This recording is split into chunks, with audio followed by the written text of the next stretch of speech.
मैं हूँ कमर शीमा और दोस्तों जिस तरह के आप देख रहे हैं मेरे साथ मौजूद हैं सुमित पीर भाई, हंसता मुस्कुराता चेहरा। सुमित भाई आपके वक्त का बहुत शुक्रिया। थैंक यू चीमा साहब, thanks for the invitation. Sumit भाई, बोरिस जॉनसन आए हैं इंडिया में, ये बताएं किस चक्कर में आए हैं? कोई जिस तरह अमेरिका धमकियां शमकियां लगा रहा है, ये वो चक्कर तो नहीं है? सुना है बड़ी ट्रेड डील्स हो रही हैं, बड़ी इन्वेस्टमेंट्स हो रही हैं। तो आप किस तरह देखते हैं? ये एक हिस्टोरिकल ट्रिप है मैं समझता हूँ। तो आप हमें बताएं कि इसमें कैच क्या है? सुना है कि जितनी भी ग्रेट पावर्स आती हैं डेवलपिंग वर्ल्ड में तो कोई ना कोई कैच होता है। इसमें क्या कैच है? सुनने में आया कि जो बोरिस जॉनसन है वो नरेंद्र मोदी को मनाने आए हैं कि वो रशिया को टफ टाइम दें और रशियन ऑयल ना खरीदें। तो आप क्या समझते हैं इसमें क्या मतलब, what is there for the public to understand inside the game, क्या स्टोरी है? देखिए चीमा साहब, शो पे बुलाने के लिए धन्यवाद। पहली बात तो इसमें ये एक प्रे प्लान विजिट था, ये कभी अभी प्लान नहीं हुआ, ये हो नहीं पाता बिकॉज कोविड वोविड के काफी वेव्स थे।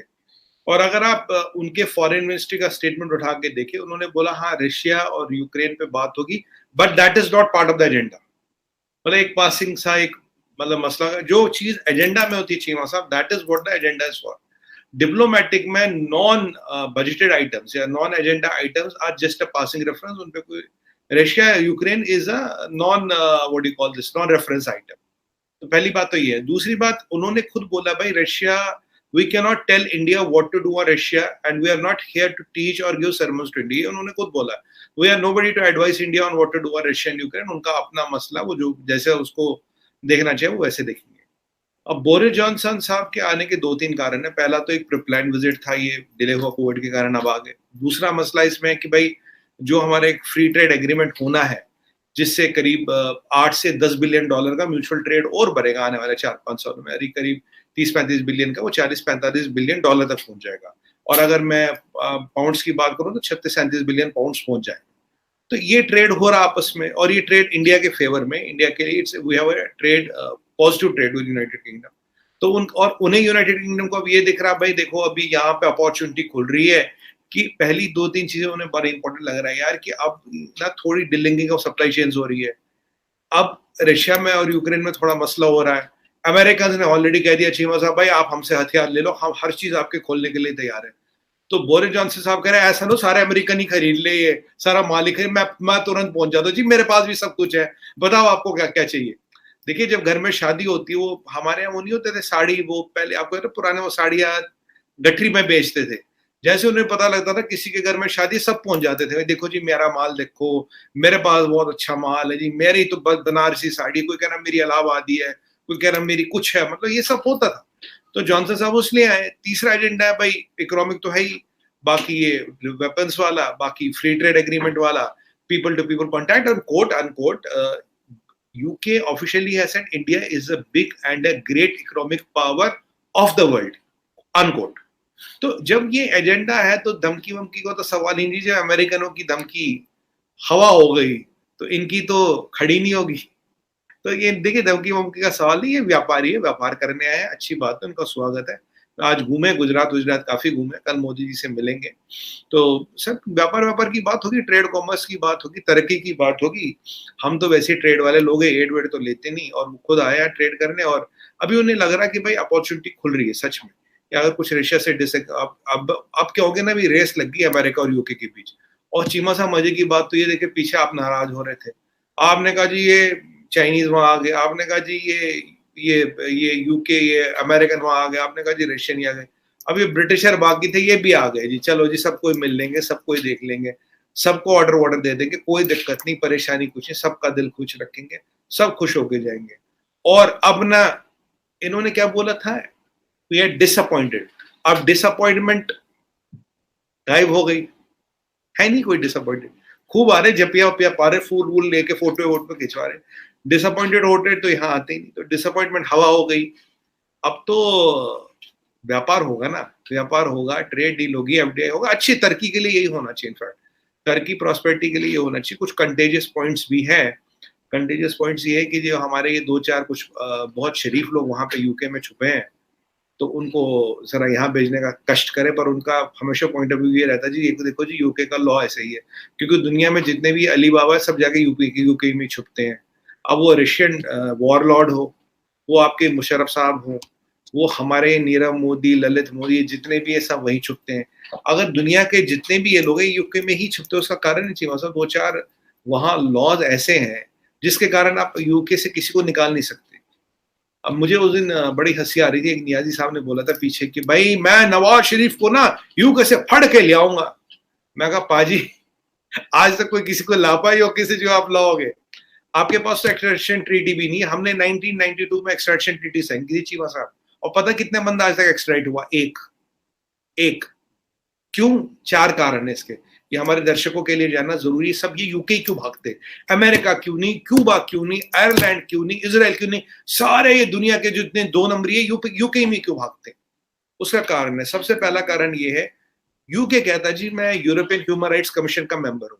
As per European human rights commission, अगर जज को, इफ जज can assume, presume and believe, ये जो यहाँ हमारा शरीफ बच्चा है जो वहां से भाग के आया, ही विल बी टॉर्चर्ड और put to a death sentence in his country, they can not allow extradition. पहली बात। दूसरा, वहां खेल क्या है? एक यूके का एक फाइनेंशियल रेगुलेटरी अथॉरिटी है। पिछले 17 सालों में उन्होंने एक केस का फैसला किया। लोगों के जूते घिस गए, चप्पलें घिस गई, टांगे घिस गई, पर किसी केस का फैसला नहीं हुआ। 17 सालों में एक केस। तीसरा जो पॉइंट है जो बहुत इंपॉर्टेंट है, डॉइश बैंक खुद कहता है यूके में there is more than $800 billion of illicit money trafficked and put in UK. उसी पे यूके की दुकान चलती है। और ये जितने हमारे यहाँ से शरीफ लोग जाते हैं ना यूके भाग भाग के, इन सबके पास पैसा है। इन सब में एक कॉमन चीज है, सब पैसा इनके पास, सब पैसे लोग पैसा लेके गए हैं।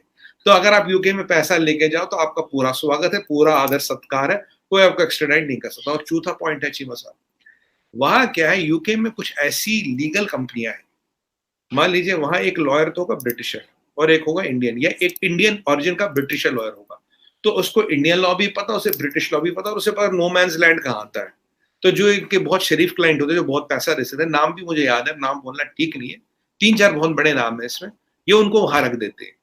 तो ये इन 4 चीजों के होते हुए वहां से हम 1992 से एक बंदा एक्स्ट्राडाइट कर पाए, और बाकी कंट्री तो वो भी नहीं कर पाए। और आपकी तो एक्स्ट्राडिशन ट्रीटी नहीं है, मतलब जिनकी एक्स्ट्राडिशन ट्रीटी है वो किसी को नहीं निकाल पा रहे। तो अब वो भी नवाज शरीफ इतने बड़े सियासतदान है, उनको नियाजी साहब कैसे लाते? हमारे नेशनल टीवी पे डिबेट हुआ था, मैं कहा जी ये वैसे नहीं, वैसे जैसे आपने गोगली फेंक दी, आउट स्विंगर फेंक दी, तो पकड़ लो, जितना बल्ला लगाओगे उतना कैच हो जाएगा तुम्हारे पीछे, कुछ नहीं होना है इसमें।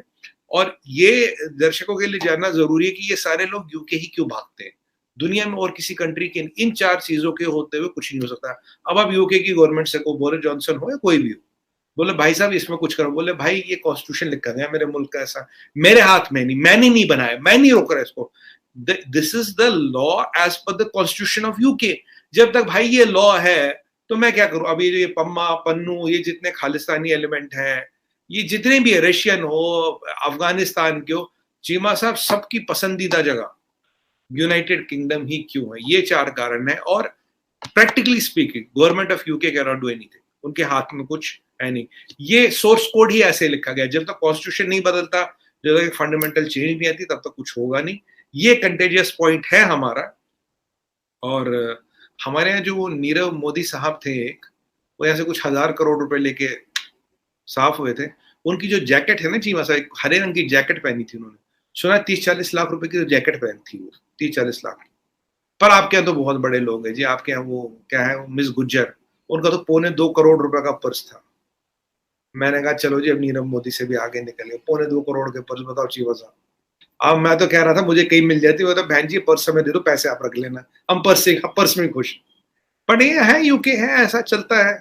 और एक डाटा आपको और देना चाहूंगा, 200 साल में जब हम उनकी कॉलोनी थे, विच इज इंक्लूडिंग, तब तो एक ही कंट्री थी, British are siphoned out, sir, $35 trillion from this economy. $35 trillion. $35 trillion has been siphoned out.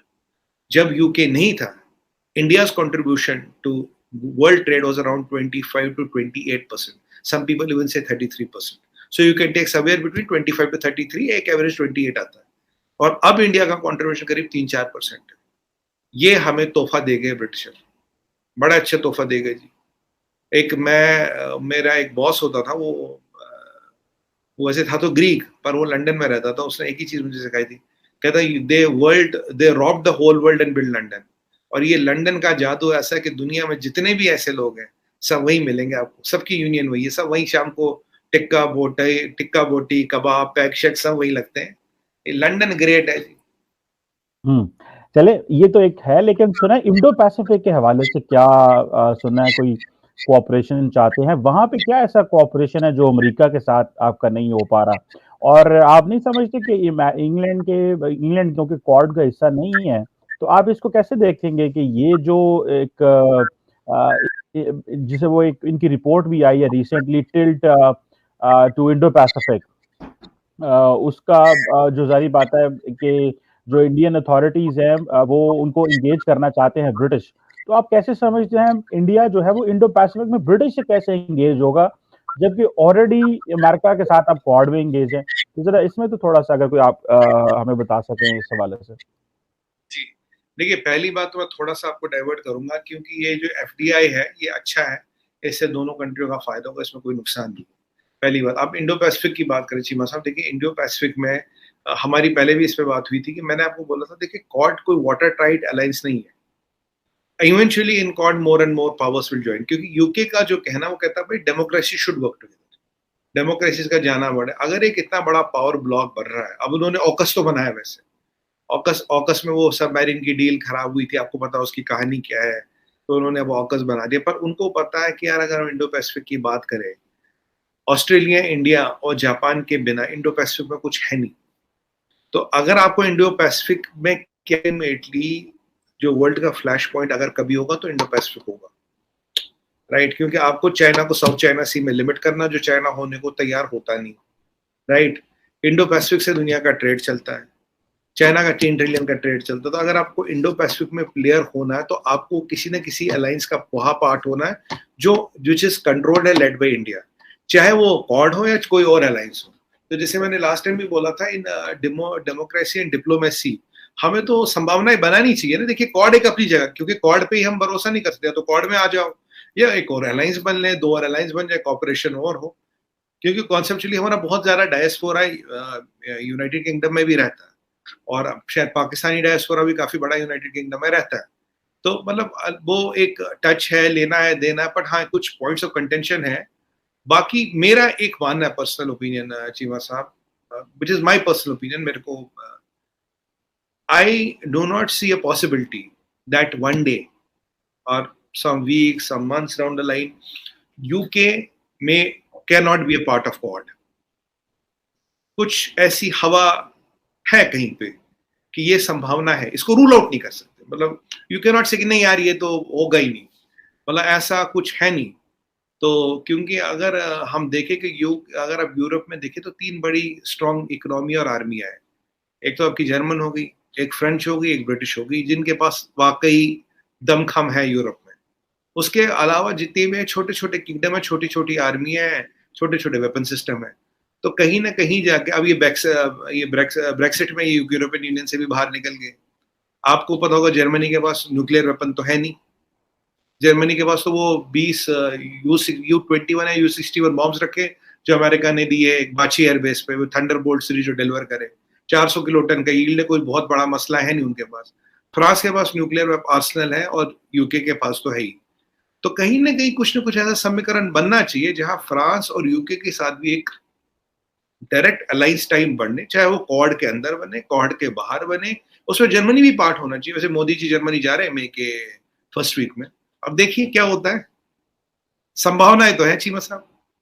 अच्छा सुमित भाई, ये बताइएगा ये जो ब्रेक्सिट हुआ, इसका आप क्या समझते हैं? इसने इंग्लैंड को कितना को मजबूर कर दिया कि वो डेवलपिंग वर्ल्ड के साथ ताल्लुकात बनाए, जिसमें इंडिया भी जारी बात आता है। कहा जा रहा है कि 4 साल लग गए बोरिस जॉनसन को आते आते यहाँ पे, और इनकी जो गवर्नमेंट थी इनके वज़ीर आज़म को आते आते इंडिया में। तो ये क्या वजह है? क्या ये ब्रेक्सिट का प्रेशर है कि वो कह रहे हैं कि ठीक है अब यूरोप से वो चीज नहीं रही तो हमें दूसरी दुनिया से इंगेज करना पड़ेगा?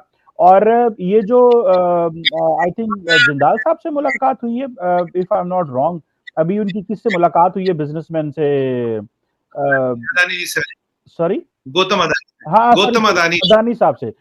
तो ये क्या कोऑपरेशन है, ये जो अदानी साहब क्या इन्वेस्ट कर सकते हैं, इस हवाले से भी बताइएगा। ये पोस्ट ब्रेक्सिट एनालिसिस क्या है कि इंग्लैंड जो है वो दुनिया के तमाम ममालिक तक आउटरीच कर रहा है, और अदानी जो मिल रहे थे इनको, उससे क्या एक जो है वो, how do you see that? देखिए चीमा साहब, जो अगर आप अभी ट्रेड को स्टडी करें तो जो हमारा इन्वेस्टमेंट वहां गया है, एक एवरेज बता रहा हूँ, करीब 10-10.5 बिलियन का जाता है, उनका 14-14.5 बिलियन का आता है इन्वेस्टमेंट। ये मोटा मोटा है जो अगर हम बड़े लेवल पे देखें। बाकी छोटा मोटा ट्रेड चलता रहा जिसको मतलब क्वांटिफाई, उसको नंबर्स में तो लेते हैं पर क्वांटिफाई नहीं करते ऑन फैक्ट्स एंड नंबर्स। तो मतलब इसी लेवल का ट्रेड इज स्लाइटली बैलेंस। तो हमारा भी वहाँ इन्वेस्टमेंट जाता है, उनका भी आता है। अब अडानी जी जो है ये बहुत बड़े इंफ्रास्ट्रक्चर प्रोजेक्ट्स करते हैं, पावर प्लांट्स, पोर्ट्स। श्रीलंका में जो वेस्टर्न कार्गो टर्मिनल बन रहा है वो भी अडानी जी बना रहे हैं। तो बड़े इंफ्रास्ट्रक्चर प्रोजेक्ट्स बनाने में इनकी महारत है, इनका दैट इज हिज बिजनेस। तो अब ऐसे कई सारे संभावनाएं जो यूके को करनी है। आप हम अपने डिस्कशन में एक चीज भूल रहे चीमा साहब, देखिए चाइना के साथ डिकपलिंग हर कोई करना चाहता है। जितना भी हुआवे ZTE का गियर था यूनाइटेड किंगडम में, बोरिस जॉनसन साहब ने I think by 2026 they will get rid of everything. नया तो नहीं लगा रहे 5G वो हुआवे का नहीं, बट 2026 तक जितना भी उनके यहाँ हुआवे ZTE या चाइनीज इक्विपमेंट है उसको बाहर निकालना है। ठीक है, अब चाइना से जो उनका रिलेशन था वो धीरे धीरे वो इंडिया को मूव करना चाहते हैं। तो अब अगर आपको चाइना से रिलेशन निकालना, बिजनेस, वो दिन तो निकल गए। अब जो हमें करना हम तो वही करेंगे। उनका आना है, उनका स्वागत है, पूरा आदर सत्कार होगा, सम्मान होगा, सब कुछ होगा। पर वो अपना एजेंडा लेके, अपना फायदा देके, हम अपना इंटरेस्ट लेके अपना एजेंडा, हमारी फॉरेन पॉलिसी में intervention is not a possible. अच्छा, समझ में ये बताइएगा कि कहा जा रहा है कि इस वक्त जितने भी इंग्लैंड ने टोटल स्किल्ड वीजास दिए हैं उसमें 40% इंडियंस को मिले हैं। तो ये जो इंडिया इंग्लैंड के अगर आते हैं, जिस तरह यूएस है या इंग्लैंड है, ये तो सारा ब्रेन ड्रेन हो जाएगा। तो क्योंकि ज्यादातर जितनी भी इंडिया की इकोनॉमी भले जितनी भी इंप्रूव कर रही है, लेकिन इंडियंस काम तो इंग्लैंड में करना चाहते हैं और अमेरिका में करना चाहते हैं और यूरोप में करना चाहते हैं। They don't want to live in India. Whatever जो भी आप कहें कि आप रॉकेट की स्पीड से ऊपर जा रहे हैं या आप ब्रह्मोस की स्पीड से ऊपर जा रहे हैं, लेकिन everybody wants to go abroad. मतलब ये हमारे डेवलपिंग वर्ल्ड में ये है। सो 40% स्किल्ड लेबर तो ऑलरेडी वहां में मौजूद है, ठीक है। और इंडियन यानी कि टोटल जो स्किल्ड वीजा दिया है ब्रिटेन, उसमें 40% इंडिया को दिया हुआ। तो ये तो ब्रेन ड्रेन और होगा, सुना है और वीजे दे रहे हैं। तो ये तो आपके तो सारे स्किल्ड लोग ले जाएंगे, इसका ओवरऑल इकोनॉमी पे क्या असर पड़ सकता है, इसको आप कैसे देखते हैं? देखिए शिवा साहब, बहुत अच्छा सवाल पूछा। तो इसका तो फैक्चुअल जवाब देना पड़ेगा। पहली बात, जो हमारी जो यूथ पॉपुलेशन है, 65% of our population is youth. Our average age is 28 years. ठीक है जी। हम करीब 20 लाख इंजीनियर बनाते हैं, दुनिया में सबसे ज्यादा इंजीनियर और डॉक्टर बनाते हैं। अगर हम देखें, हाँ कुछ लोग हमारे यहाँ जरूर है जिनको बाहर जाने का बहुत शौक है, बाहर रहने का शौक है, अच्छी लगती है लाइफ। देखिए हमारे हॉलीवुड की पिक्चरें वगैरह बड़ी चलती है जी। तो वैसे पढ़ा तो मैं भी बाहर हूँ, पर मैं बाहर नहीं रहता। मेरे जैसे और भी बहुत लोग हैं who come back and live in India, who don't live out of India, right? हम पहले इस पे डिस्कशन कर चुके हैं। तो अब कहने की बात ये चीमा साहब कि अगर मैं यूएस और यूके का स्किल्ड वीजा टोटल कोटा भी उठा के देखूं जो इंडिया को मिलता है, that is not even 5% of the total talent we produce. तो यार 5% उनको देंगे, वहां भी तो हमारा वर्चस्व बनेगा। ऋषि सुनाक भी तो हमारा ही बंदा है ना? तो ऋषि सुनाक जैसे भी तो बंदे खड़े करने साहब। अब ऐसा थोड़ी ना कि खाली सीओ बनाने, अब सियासत में भी लाना, हर जगह इंडियन बंदा घुसना चाहिए, चाहे वो पासपोर्ट कहीं का भी रखा, उसको लाना है, बढ़ाना है। हमारे कल को मैंने कहा ना, it is not a gain but it is definitely advantage. देखिए अगर कल को सियासत में ऋषि सुनाक, कल को ये भी कवायद है कि भाई next he can be the next prime minister of United kingdom. कहाँ वो गोरे सोचते थे जी, सफेद घोड़े पे आते थे, हिंदुस्तानियों को हमने गुलाम बना के रखा है। आपने लगान पिक्चर देखी होगी। और आज कहा Rishi Sunak finance minister of UK है, और नारायण मूर्ति साहब को तो जमा ही है वो। ठीक है जी। और हो सकता है कल को वो ये बन जाए जी प्राइम मिनिस्टर। तो जिस देश को आपने 200 साल गुलाम रखा, वहां का बंदा आके तुम्हारे सर पे बैठ के राज करे, इससे अच्छा क्या? मैं तो चाहता हूँ 5-1% लोग जब तक जा रहे जाओ, फैलो, कंट्रोल करो, इकोनॉमी बढ़ाओ और हमें काम दो और वर्चस्व बढ़ाओ। ये तो हमारे ब्रांड साहब वर्चस्व बढ़ा रहे हैं, कोई आपत्ति नहीं। समझ भाई, आपने मेरे लास्ट शोज में ये कहा था कि जितने लोग छोड़ जाते हैं वो सारे, वो कोई इंडियंस नहीं रहते, वो ब्रिटिश होते हैं, वो अमेरिकन होते हैं, वो यूरोपियन होते हैं। तो ये बताइएगा कि फिर आपको क्या एडवांटेज है? फॉर एग्जांपल अगर माइक्रोसॉफ्ट में, गूगल में, वो क्या है, सिर्फ एक फेस वैल्यू बढ़ती है या कि इसका टेक्निकली कोई एडवांटेज भी होगा। लेट्स से आई थिंक क्या नाम है उनका, पटेल, जो आई थिंक उनकी होम सेक्रेटरी भी हैं, और बाकी भी जो है, सो ये जो लोग वहां चले जाते हैं, दे ऑब्वियसली उनके लिए जो इम्पोर्टेंट है वो तो है कि अपने मुल्क का इंटरेस्ट वॉच करना। जैसे हमारे, अगर आपको पता, लंदन के मेयर मोहम्मद सादिक हैं, पाकिस्तानी है, लेकिन उनको कोई पाकिस्तान से नहीं है, वो तो वहीं का सोचते हैं, वहीं की बात करते हैं, वो है तो पाकिस्तानी। अब इसमें तो कोई शक नहीं है, बहुत सारे एमपीज हैं जो इंग्लैंड में पाकिस्तानी है, लेकिन वो तो वहीं का सोचते हैं। तो इसमें इंडिया को क्या फायदा होगा? ब्रेन ड्रेन तो होता ही होता है, यानी कि जो बंदा इंडिया का अगर वो छोड़ के चला जाए, तो इसके लिए नहीं हुकूमत को कोई प्लान बनाना चाहिए कि भाई अगर आपका इतना प्रॉमिसिंग फ्यूचर इंडिया में है, तो इसको कैसे रोका जा सकता है? ये तो सारे डेवलपिंग वर्ल्ड का मसला है, ये सिर्फ बाय द वे इंडिया का मसला नहीं है, तो इसके लिए क्या है? देखिए चीमा साहब, हम डेमोक्रेसी, हम किसी को यहाँ रोक नहीं सकते, किसी को बांध नहीं सकते, जिसकी जहाँ इच्छा जाए।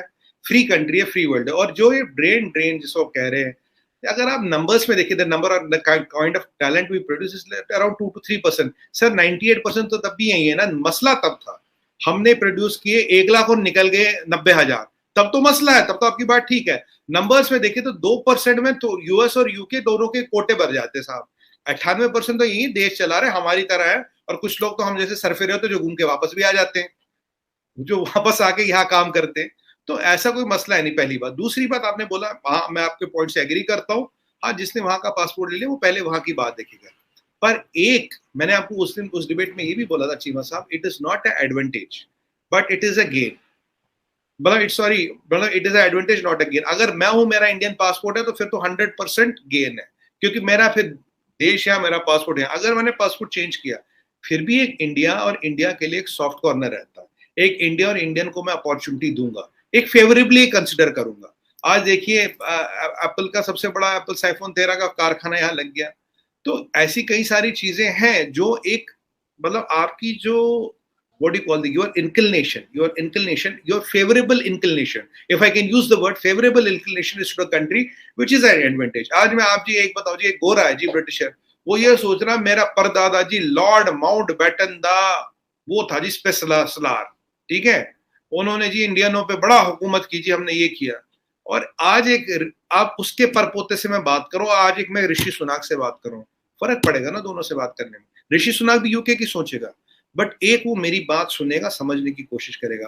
वो सफेद घोड़े पे क्लाउड 9 पे बैठ के नहीं आएगा, क्लाउड 9 पे बैठ के नहीं आएगा। तो एक फेवरेबल इंक्लिनेशन का फायदा मिलता है, which is an advantage but not again. Can advantage turn into gate और not, I don't know, but there is a advantage. एक केमिस्ट्री होती है, एक रूट्स होते हैं। और एक और बात है चीमा साहब, बाकी सबके रूट्स तो यही है ना। आप तो निकल के, आपके रिश्तेदार, आपके पुरखे, खेत खलियान जमीन तो यही है ना। आपने वो दिलवाले दुल्हनिया का गाना सुना होगा, कोयल कूके कूक उठाए, यादों की बंदूक चलाए, खेतों में लहराई सरसों कल परसों में बीते बरसों। जब आप बाहर रहते हो ना, गाना सुनो, आंसू नहीं रुकते चीमा साहब। और आपने एक और गाना सुना, चिट्ठी आई है चिट्ठी आई है, बड़े दिनों के बाद हम बेवतनों के वतन की मिट्टी आई है। हम इमोशनल तो है ना, इमोशन जुड़ा। जब वतन आएगा, देश आएगा, चाहे मेरा पासपोर्ट में चिड़िया बनी हो, चील बनी हो, ब्रिटिश की क्वीन बनी हो, पर ये जो दिल है ना, जब ये गाना चलेगा और सामने देशवासी दिखेगा, दिल हिलेगा साहब, दिल हिलेगा। दिल दिल पे कंट्रोल नहीं होता। तो ये हमारा एक एडवांटेज है। हम तो इसको पॉजिटिवली देख रहे हैं। और हम तो कहते हैं आप जाइए, हर जगह सीईओ बनिए, हर जगह। मैं तो चाहता हूँ हर कंपनी का इंडियन सीईओ, मैं तो चाह रहा हूँ हर जगह का इंडियन सेनेटर हो, अच्छी बात है। वो अपनी कंट्री का, जहां का उसका पासपोर्ट है वहां का देखे, पर हमारी बात सुने। और हमें हमें अगर उसको लगे उसके कंट्री के फायदे में हमारी मदद करे, ना लगे ना करे। पर एक बात तो छीना साहब, दिल से दिल मिला के, आंख से आंख मिला के, सामने बैठ के बिठा के चाय पीते हुए बात तो सुनेगा, खुले दिल से सुनेगा। सफेद घोड़े पे बैठ के नहीं आएगा, क्लाउड 9 पे बैठ के नहीं आएगा। ये नहीं कहेगा जी मैं लॉर्ड माउंट बैटन दा पर पोता सी, ऐ नहीं कहता पची मसा। हाँ, चले चले देखते हैं क्या होता है। और कल जब मोदी साहब की मुलाकात होती है, जिसको भी वॉच करेंगे कि क्या होता है। और जी एक्चुअली इसका जो जॉइंट कम्युनिक है वो हमारे लिए बड़ा मैटर करता है, पाकिस्तान के लिए, क्योंकि पाकिस्तान को तो इंडिया जहां भी जाता है वो जो है ना खींचता है कि जी वो देखें हाफिज सईद और उन चीज़ों में रखता है। तो देखते हैं जॉइंट कम्युनिक कैसा होता है।